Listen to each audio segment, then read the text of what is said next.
No solo de pan vive el hombre, sino de toda palabra que sale de la boca de Dios. Con esta premisa y esta promesa del Señor, nos convocamos y nos encontramos todos los días para hacer una lectura reflexiva de la palabra del Señor en este espacio que hemos denominado Reavivados por tu palabra. Y así nos dedicamos día a día a un capítulo consecutivo de la Biblia hasta completar la lectura de todas las Escrituras. En nuestro viaje por este mundo de la Biblia, hoy nos detenemos en Éxodo capítulo 22. Pero antes pedimos la bendición de Dios. Padre nuestro que estás en los cielos, ahora que abrimos tu palabra, te pedimos que abras nuestro entendimiento, nuestro corazón, nos permitas escuchar tu voz y aplicar tu mensaje a nuestra vida. Oramos agradecidos en el nombre de Jesús. Amén. El capítulo 22 del libro del Éxodo nos presenta leyes sobre la restitución. En realidad es un esquema alternado de leyes rituales y de leyes de justicia social.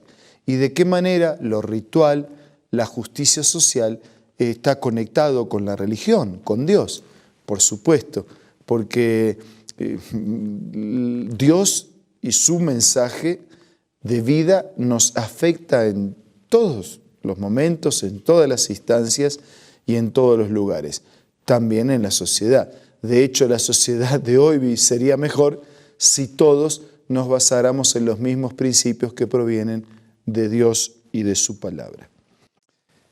Comienza el capítulo diciendo: cuando alguien robe un buey o una oveja y los degüelle o los venda, por el buey pagará 5 bueyes y por la oveja 4 ovejas. O sea, hay una restitución que por supuesto es mayor del daño infligido.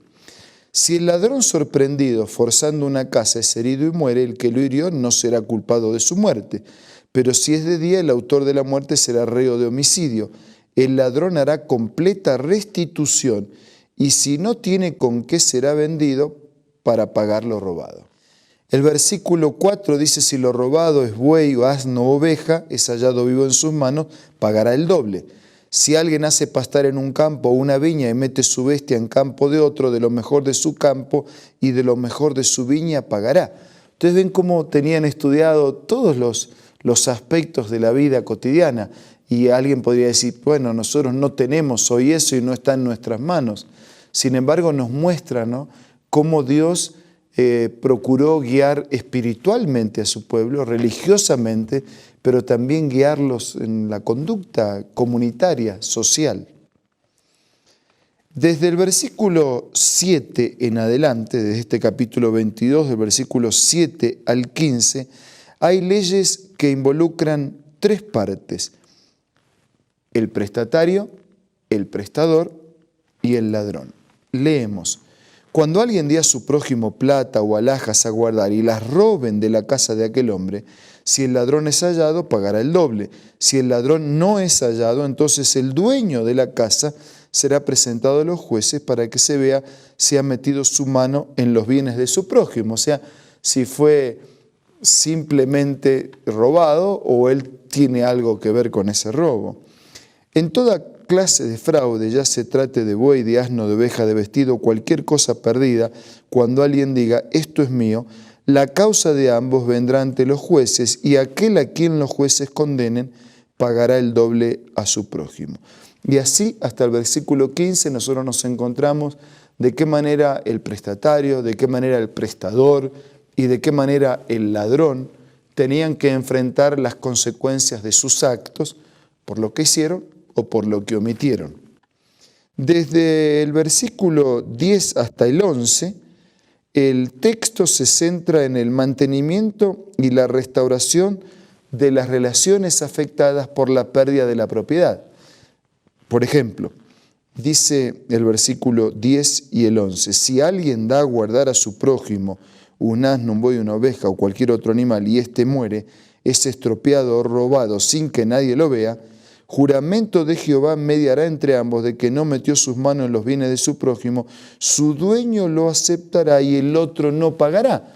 Cuando no hay manera de determinar la responsabilidad, la culpabilidad, lo que estas leyes de justicia social procuraban era mantener el buen relacionamiento, las buenas relaciones, porque de ninguna manera una cosa puede estar por encima de las personas.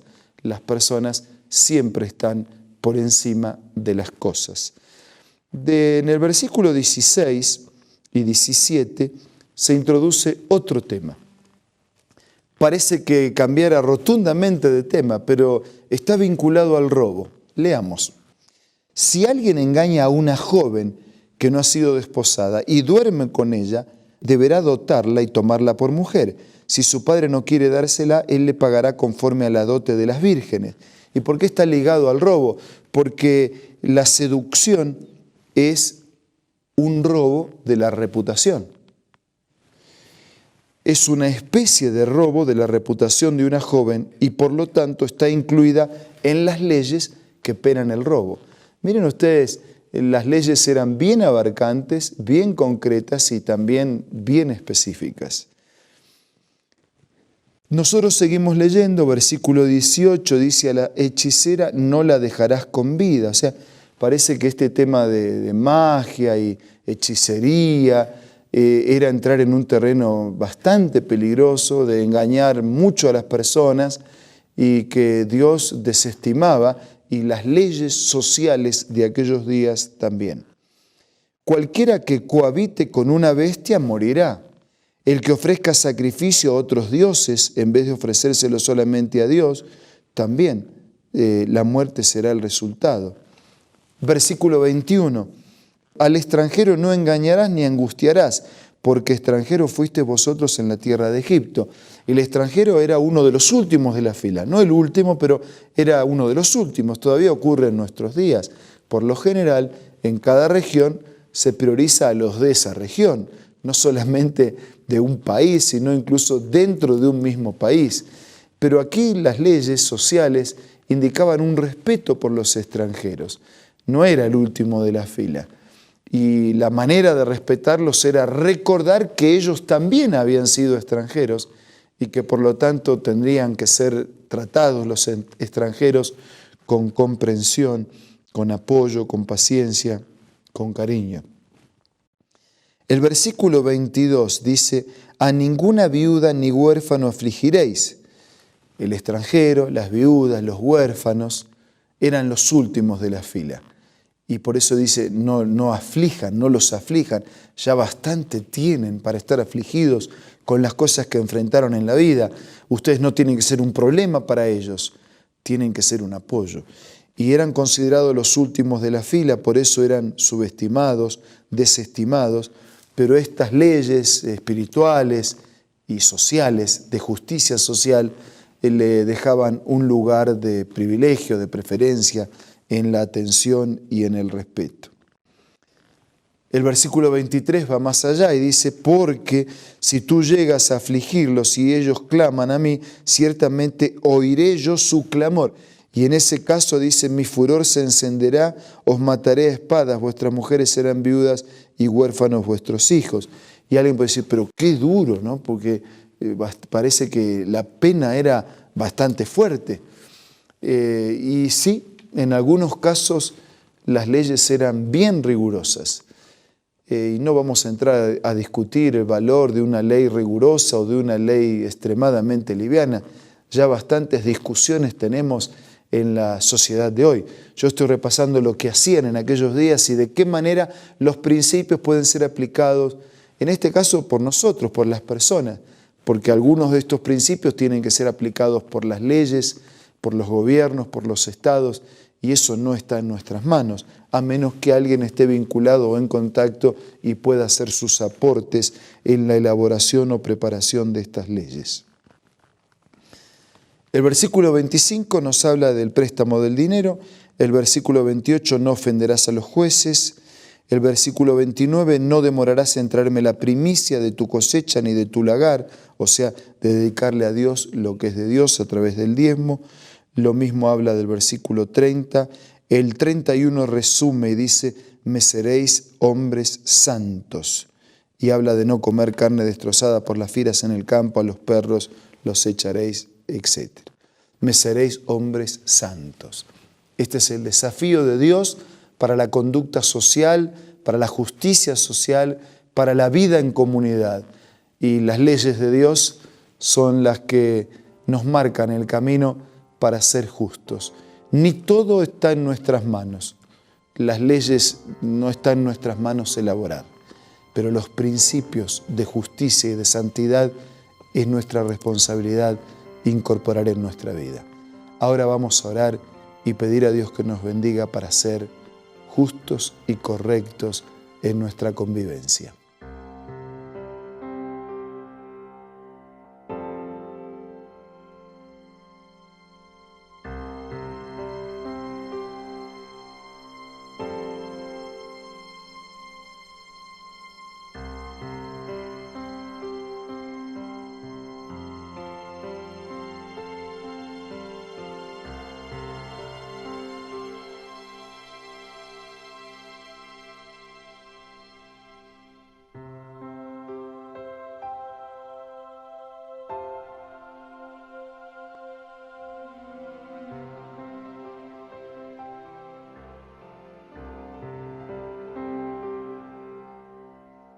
Señor, gracias porque repasamos estas leyes, rituales de justicia social y gracias también porque esos principios de alguna u otra manera pueden estar presentes en nuestra vida. No solo somos personas, no somos legisladores, que también son personas, pero que tienen la responsabilidad de organizar las leyes o de establecerlas. Pero permite, Señor, que en todo lo que esté a nuestro alcance seamos justos, seamos correctos, seamos íntegros y en todo lo que sea de nuestra responsabilidad podamos manejarnos como los principios bíblicos esperan que nos manejemos. Y también bendice a las autoridades y a aquellos cuerpos, aquellas instituciones que en sus manos también tiene el determinar, el elaborar leyes y el hacer justicia. Bendícenos a todos. Te lo pido, te lo agradezco en el nombre de Jesús. Amén.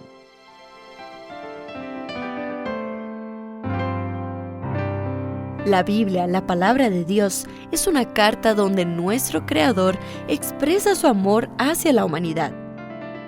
Es una recopilación de textos que en un principio eran documentos separados, escritos por varias personas, todas ellas inspiradas por Dios.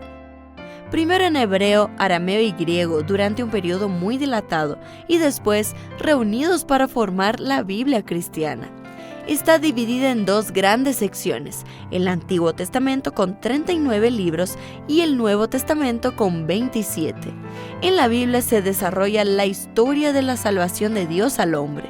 En toda ella hay una línea conectora que une todo, Jesucristo. Es el personaje principal de la Biblia y el cual trae la revelación definitiva de Dios. Es considerada también el manual de nuestro fabricante. Es vital tener este ejemplar en casa y descubrir su valioso mensaje. Busca también en tu App Store o Play Store y encontrarás varias opciones. No olvides descargar también el aplicativo Reavivados por su palabra y sigue la secuencia de su lectura. La Biblia es la palabra de Dios. Muchas gracias por la compañía de hoy. Nos reencontramos mañana y así seguimos viajando juntos, siendo reavivados por la palabra de Dios.